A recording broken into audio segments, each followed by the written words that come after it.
శ్రీ గురుభ్యో నమః. శ్రీమాత్రే నమః. అర్ధాష్టమ శని. ఒక్కసారి మనము ఈ అర్ధాష్టమ శని గురించి తెలియచెప్పుకుందాం.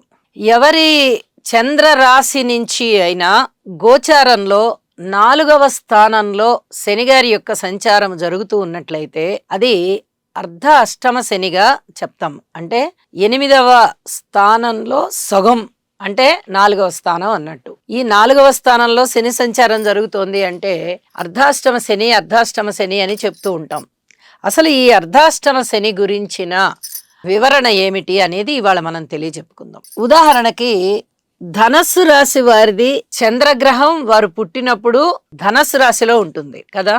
చంద్ర సంచారం ఇక్కడ మూల 4 పాదాలు, పూర్వాషాఢ 4 పాదాలు, ఉత్తరాషాఢ 1 పాదం, వెరసి 9 నక్షత్రాలు కూడా ఈ ధనస్సు రాశిలో ఉంటూ ఉండగా, ఇక్కడ చంద్రుడు ఉండగా, అంటే చంద్రుడు సంచరిస్తూ ఉండగా శనిగారి యొక్క స్థితి సంచారము మీన రాశిలో ఉన్నట్లయితే వారు చంద్ర రాశి నుంచి గోచార శని రావాలి. ఈ 4వ స్థానంలో శనిగారి యొక్క సంచారం ఉన్నట్టయితే చంద్రుడి నుంచి 4వ స్థానం కాబట్టి దీనిని అర్ధాష్టమ శని సంచారం అంటాం. దీనివల్ల చాలా ఇబ్బందులు ఉంటాయి. అర్ధాష్టమ శని, అష్టమ శని, ఏలినాటి శని, ఈ మూడిటి వల్ల కూడా మనము గత జన్మలో చేసుకున్నటువంటి పాపాలు ఏవైతే ఉన్నాయో వాటిని అనుభవించేటటువంటి సమయంగా జ్యోతిష శాస్త్రం చెప్తుంది. ఇదే సమయంలో గురుబలం ఉన్నట్టయితే చాలా వరకు ఇక అదృష్టవంతుల కింద లెక్కే. ఆ గురుబలం వల్ల ఈ శనిగారు ఇచ్చేటటువంటి దుష్ట ఫలితాలన్నీ తగ్గిపోతాయి. కాబట్టి గురుబలం చాలా ఉపయుక్తం అవుతుంది అని చెప్తూ ఉంటుంది జ్యోతిష శాస్త్రం మనకి. అసలు ఈ అర్ధాష్టమ శని సంచార దోషానికి ఏమేమి ఫలితాలు ఉంటాయి అని చెప్పి మనం ఒక్కసారి చూసినట్టయితే, మాతృస్థానంలో శనిగారి సంచారం కాబట్టి చంద్రుడి నుంచి తల్లిగారికి చాలా ఇబ్బందులు ఉండేటటువంటి పరిస్థితి, మాతృవర్గరీత్యా కూడా ఉంటాయి. ఒక్క మాతృమూర్తికనే కాదు, మాతృవర్గరీత్యా ఇబ్బందులు ఉన్నాయి. స్థిర చరాస్తుల యొక్క వృద్ధి అంత బాగా జరగదు.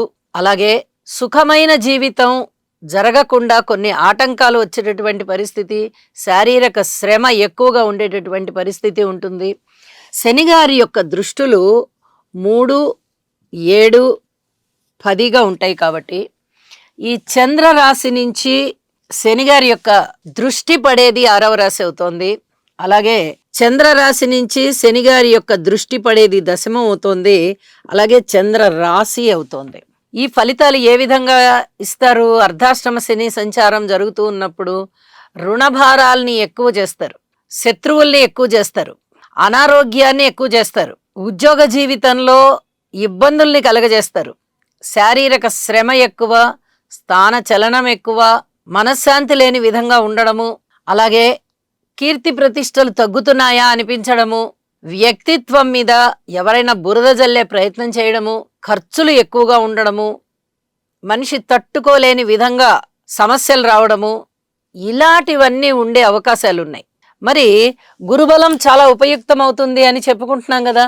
గురువుగారి బలము ఎప్పుడైతే 7వ స్థానంలో ఉండి గురువుగారి పూర్ణ దృష్టి ధనస్సు రాశి మీద పడుతోందో, ఈ శనిగారి యొక్క సంచారం వల్ల ఏర్పడినటువంటి దుష్పరిణామాలు కానీ లేదా వారి యొక్క దృష్టుల ఫలితాలు కానీ చాలా వరకు తగ్గిపోవడానికి అవకాశం ఉన్నాయి. దీనికి ఒక కులమానం అంటూ ఏమీ లేదు. గురుబలం చాలా బాగుంది కాబట్టి శనిగారి యొక్క దుష్ట ఫలితాలు తగ్గుతాయి. అంటే 10 దుష్ట ఫలితాలు ఉంటే కనీసం ఒక 5, 6కో అవి కుదించబడతాయి అన్నమాట.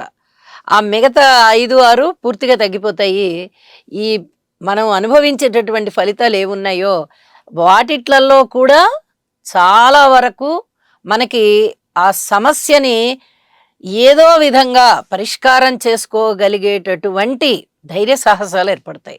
గురుబలం వల్ల ఇంత పెద్ద ఉపయోగాలు ఉన్నాయి అని చెప్పి తెలియజేస్తూ ఉన్నాను.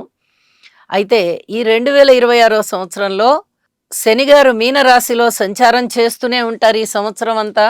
మరి చంద్ర రాశి అయినటువంటి ధనస్సు రాశి వారికి అర్ధాష్టమ శని సంచారం జరుగుతోంది కాబట్టి గురువు యొక్క దృష్టి చేత చాలా వరకు ఇవి తగ్గడానికి అవకాశం ఉన్నాయి.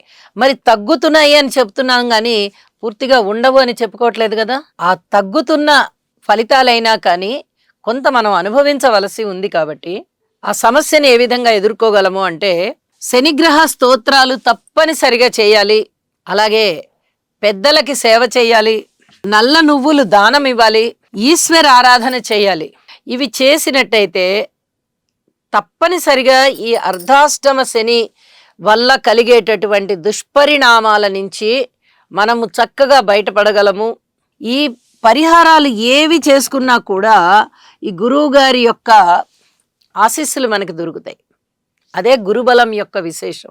గురువుగారు అద్భుతమైన స్థానంలో ఉన్నారు, సప్తమంలో గురుబలం ఉంది.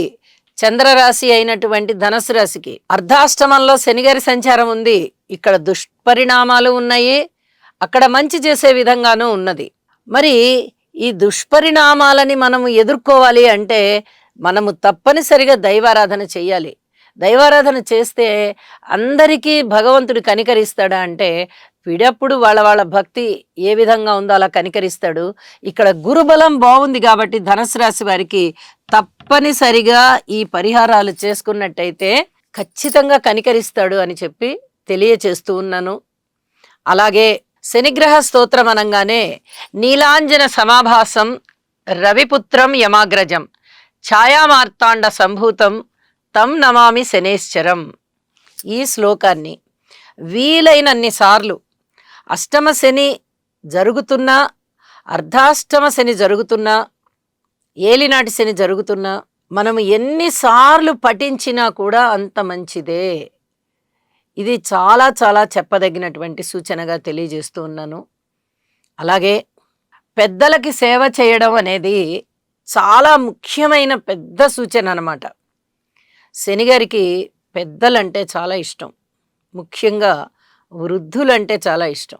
వృద్ధులకి సేవ చేయడం అంటే వారికి కావలసినటువంటి సహాయ సహకారాలు అందించడం, ఏదన్నా ఔషధాలు ఇవ్వడం, వారికి ఎక్కడైనా వెళ్ళాలనుకుంటే తీసుకెళ్ళడం, వారికి మీరు చేయగలిగినటువంటి సేవ చేసినట్టయితే శనిగారు చాలా సంతృప్తి పడి మీకు ఈ శనిగారి వల్ల వచ్చేటటువంటి దోషాలని చాలా వరకు తగ్గిస్తారు అని చెప్పి మనకి జ్యోతిష శాస్త్రంలో చెప్పబడింది. కాబట్టి ఈ 2026వ సంవత్సరంలో 2027 జూన్ వరకు అర్ధాష్టమ శని సంచార దోషం ఉంటుంది. కాబట్టి ఈ దోషాన్ని మీరు పెద్దలకి సేవ చేసి, గురువులకి సేవ చేసి, ఈశ్వరారాధన చేసుకుని, శనిగ్రహ స్తోత్రాలు పఠించుకొని, నల్ల నువ్వులు దానం చేసి, కొన్నైనా దానం చేయండి. ఒకవేళ మాకు దానం చేయడానికి ఎవరు దొరకట్లేదండి అనే పక్షంలో చక్కగా వాటిని నానబెట్టండి రాత్రిపూట.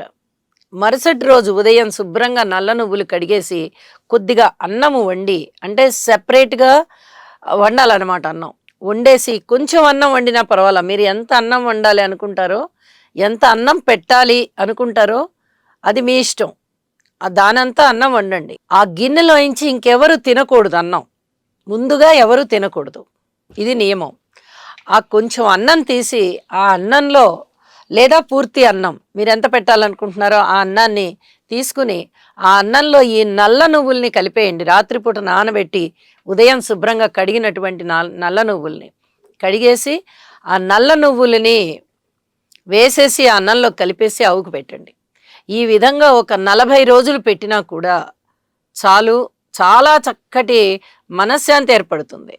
ఎందువల్ల అంటే ఈ అష్టమ శని సంచారం వల్ల చికాకులు ఉంటాయి, మనస్తాపం ఉంటుంది, ఏ పని ముందరికి వెళ్లకుండా మనని సతాయిస్తూ ఉంటుంది, శారీరక శ్రమ ఓర్చవలసి ఉంటుంది, మనము ఎన్నో రకాలైనటువంటి చికాకులన్నీ అనుభవిస్తూ ఉంటాం. కాబట్టి వీటి నుంచి మనకి ఉపశమనం కలుగుతుంది ఈ విధమైన పరిహారాలు చేసుకోవడం వల్ల అని చెప్పి తెలియజేస్తూ ఉన్నాను. గ్రహించగలరు, పాటించగలరు, మనశ్శాంతిని పొందగలరు. శుభం. సర్వే జనా సుఖినో భవంతు.